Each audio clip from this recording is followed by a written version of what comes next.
BWYellowJackets.com. I'm Brendan Gulick at the OAC Women's Soccer Tournament tonight, where Baldwin Wallace gets ready to compete in the conference tournament for now the 9th time in the last 11 years. They've been really good here for the last decade, and under first-year head coach Jim Woitkin, for the 7th time they have achieved 11 wins in the regular season. And he's got this team still kind of coming together in some areas. They're battling all the way to the end of the year, and they had a tough regular season last 2 games with the top 2 teams in the conference.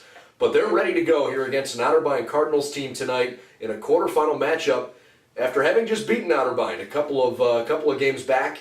It was Otterbein's final road game of the regular season just a week and a half ago, in fact, and the Jackets won that game 1-0 in overtime. So BW's hoping that they can repeat that feat here this evening. Not to mention, they've got maybe a little karma on their side. Last year here at this very same field, they knocked off Otterbein in the quarterfinal round as well. So with last year's win coming here on the road against Otterbein, hopefully the Jackets can make it 2 years in a row.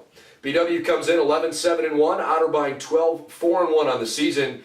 A couple things to keep your eye on. Obviously for Baldwin Wallace, Rachel Bender has been one of the most dynamic scorers in the entire conference all year. She finished the regular season with 16 goals to lead the entire OAC.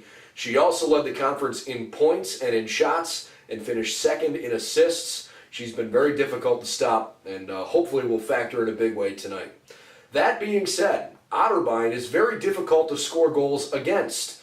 Their top 2 keepers gave up a total of 14 goals in 17 games. And so, depending on who's in goal, you might see somebody get hot tonight, and Otterbein can try and play a tight game. We'll have to see how it shakes out. But the Yellow Jackets certainly like their chances coming into tonight's game.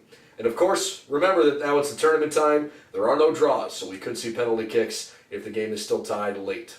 And if it's anything like last year, could be fun, because last year's game saw 2 goals in the last 2 minutes of regulation. BW ended up winning the game 3-2, but it literally went right down to the end. We'll have post-game coverage coming here from Otterbein University when the game goes final. But in the meantime, you can stay tuned here on our website or go to Otterbein's website and follow the game with live stats and a live video broadcast. Brendan Gulick from Otterbein University. We'll talk to you after the game here on BWYellowJackets.com.